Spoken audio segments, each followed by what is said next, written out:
Meet this so-called tsundere girl.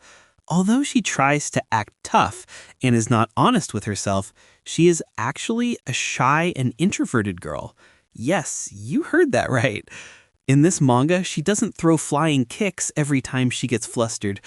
She even asked the MC to be her fiancé. So if you want to know how it all happened, then please watch the full video. And don't forget to like and subscribe. He wonders how things ended up like this.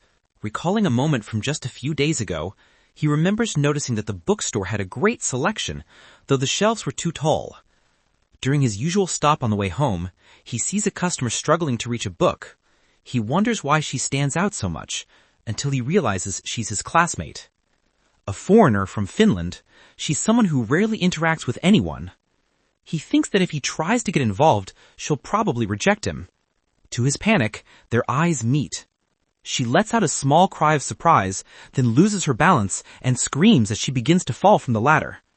Acting on instinct, he rushes forward just as the ladder collapses, catching her in his arms. He asks if she's okay, introducing himself as her classmate, but she softly whispers his name first. He's startled. How does she know his first name? With a faint blush, she hesitantly repeats it, as if seeking confirmation. His heart skips. It's been a long time since anyone has called him by his first name. Then, flustered, she pushes him away and demands that he let her go. He quickly apologizes, saying she was leaning against him. He reflects that he only helped her on reflex, yet instead of thanking him, she seems defensive. Turning to face him, she asks if he helped her because she was about to fall. He shyly admits that he did, and to his surprise, she gives him a radiant smile. The sight startles him. She's always expressionless in class. Embarrassed, she stammers, telling him not to get the wrong idea, insisting she didn't need his help. Confused by her reaction, he wonders if he somehow upset her. His instincts warn him that getting involved with her might bring trouble. Even so, he offers to grab the book she wanted, saying it would be safer and faster. She tells him the title, The Long Goodbye. Surprised, he asks if the author's Chandler. She looks at him curiously and asks if he's read it before. He nods with a faint smile, saying he reads quite a bit. With a gentle smile, she murmurs, I see. And he realizes she's not quite like he imagined. He hands her the book, teasing that it's not as if she really wanted him to get it for her. She calls him mean when he jokingly offers to put it back on the shelf. Holding the book to her chest, she quietly thanks him, and he notices how awkward she seems at expressing gratitude. She admits that her bad habit is pretending to be tough. He reassures her softly, saying it's fine if it's just to protect herself. Watching her, he thinks that her lonely figure in class must have a reason behind it. He decides not to get too involved. Getting close to someone special would only remind him how ordinary he is. Then, she quietly repeats his words about needing something to protect herself, leaving him momentarily stunned. Blushing, she looks at him and says, That's kind. He tries to brush it off, insisting he isn't really kind and that anyone would have done the same. She shakes her head in disagreement, and as she speaks, he finds himself lost in her eyes, blue and shining like precious stones. A sudden realization jolts him, and he panics when he notices he's been staring too long. He quickly says goodbye, telling him he's glad he could help and that he's leaving now. Blushing and flustered, she turns and stammers for him to wait. But by the time she speaks, he's already outside. He sighs, realizing he forgot to buy the book he came for. His thoughts drift back to the blue-eyed girl, the lonely goddess. He tells himself he's not the kind of person to get involved with someone like her, deciding to return to his peaceful, uneventful life. Yet, he could never have imagined that from that day onward, he would see her every single day. The next morning, he's completely sleep-deprived at school after staying up late watching anime and reading mystery novels. He dozes off at his desk amid the chatter of the classroom. The growing noise makes him lift his head, and standing in front of his desk is the same girl, looking at him with a shy, blushing expression.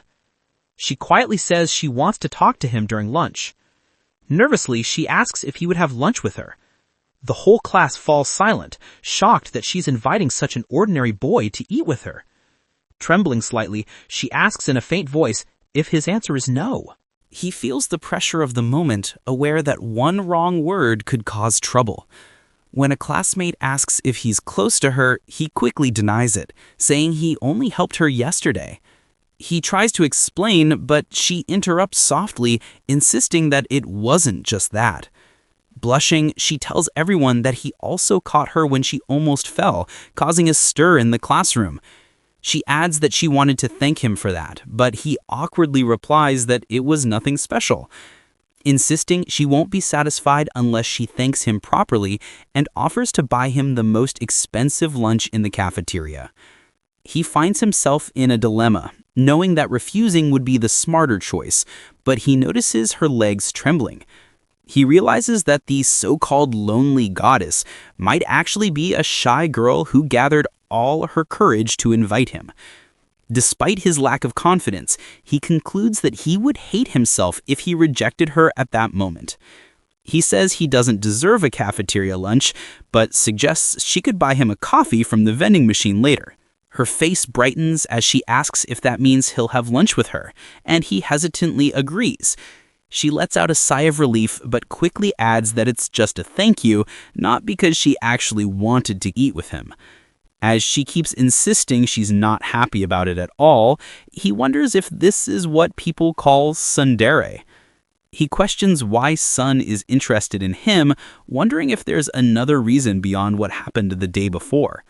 She asks if he's happy, and notes that most guys would be thrilled in his position. Looking back, he realizes that moment was the turning point for everything. He reflects that if he had rejected her, the unexpected event of becoming engaged to her would never have happened. It all began that day in the crowded school cafeteria. He asks Sun where she prefers to buy lunch, the convenience store or the cafeteria. With a smile he finds adorable, she says she's fine with whatever he prefers and suggests the cafeteria. He thinks they should go somewhere with fewer people since she stands out so much. Suddenly, he stops walking, realizing he was going too fast. She tells him he doesn't need to be so considerate, but he replies that she shouldn't push herself, saying it bothers him. When he asks if she's actually shy, she blushes deeply. Embarrassed, she yells that she's shy and can't be honest, but she's not a coward. Calmly, he points out that no one called her that. She then accuses him of setting her up, but he just smiles, thinking she gave herself away. She admits that maybe that's true, confirming to him that despite her cold appearance, she's really just a shy girl. He reflects that he might have been too blunt, torn between wanting to keep his distance and not wanting to hurt her. He tells her that he's much more of a coward than she is, which surprises her. He continues, explaining that he's shy, introverted, and dishonest too, probably even more than her. She looks at him and says they're very much alike. He disagrees, saying he's not special like she is, and mentions that the class calls her the goddess Fra. Shocked, she insists she's not a goddess, just an ordinary person. He points toward the ticket machine and asks what she's going to eat. She decides on a set meal and holds the tray in her hands. She quickly adds that it's not like she wanted to eat the same thing as him, to which he awkwardly agrees. He reflects that although he expected to be nervous eating lunch with the prettiest girl in the grade, he's acting more naturally than he imagined. He concludes that they really are similar since they can talk about so many things, especially books. He catches him staring and asks if there's something on her face, but he quickly denies it. Blushing, he thinks to himself that he can't admit he was captivated by her smile. Seeing her laugh reminds him of his childhood friend, someone who used to laugh like that until an incident drove them apart. He worries that if he keeps getting involved with Sun, he might end up hurting her too. Even so, the special girl in front of him feels so dazzling that it's hard to look away. She surprises him by setting her tray down on the table, thanking him for waiting, and handing him his set. They sit together at a table in the cafeteria to eat. He says he's going to get some water. As he stands up, a girl calls his name from behind. A dark-haired girl stares at him with a serious expression, her arms crossed.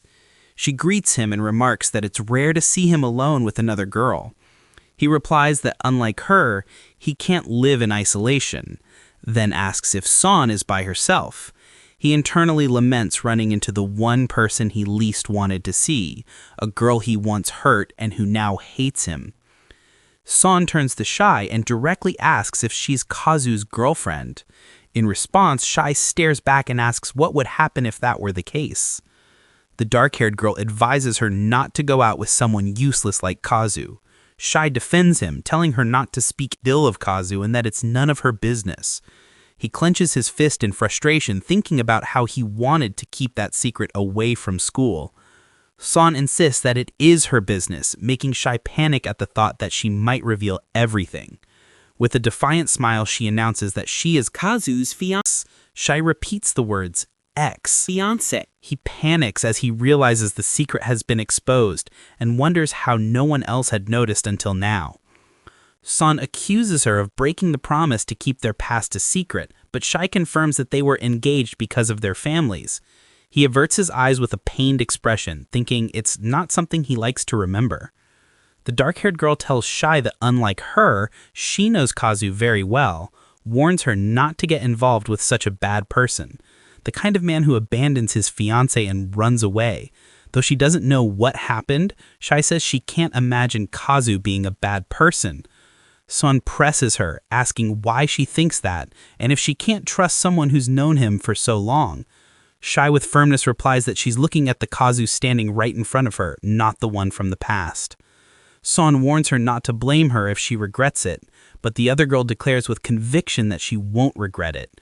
With a sigh, Son remarks she's different from Son. Son folds her arms and states that although she was Kazu's childhood friend and truly is different, the girl admits it's true that she can't become his childhood friend and that for now they're only classmates. Then with bold determination, she declares that she can, however, become his fiancé, leaving both Shai and Kazu completely stunned. The mention of becoming Kazu's fiancé leaves the other two speechless. With her sapphire blue eyes fixed on him, she asks him to be her fiancé. The unexpected proposal brings back old memories for Kazu.